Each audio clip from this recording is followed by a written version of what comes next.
So, we wanted to kick the session off with just a little bit of, why is this such a big topic today? We won't spend a lot of time here because I think for many of us, it's reasonably self-evident.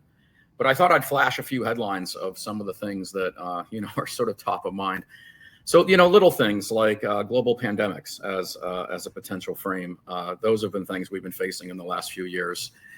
Global conflict, supply chain disruption, overall shifts in, countries leaving European unions, global political disruption, right?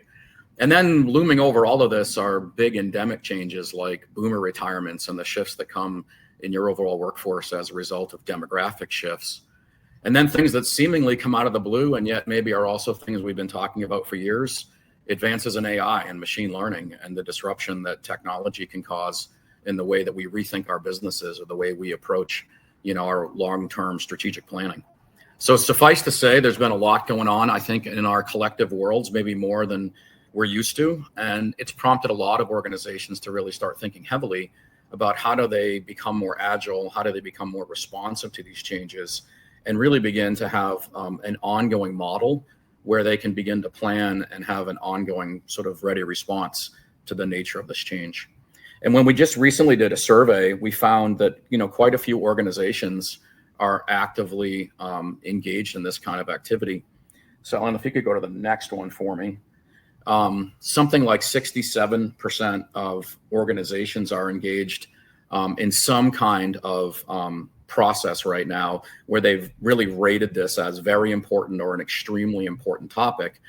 And when you further investigate like kind of the stage that organizations are at and starting to tackle this problem, we went one level deeper. So if you could go one more for me, Ellen, we broke it down by which things are sort of actively engaged and which things are sort of being discussed.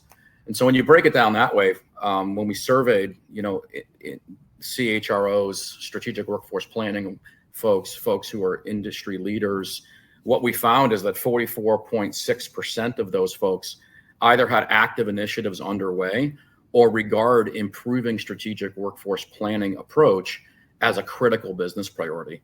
Another 37.1% are aware of the gaps they have and recognize the need for improvement.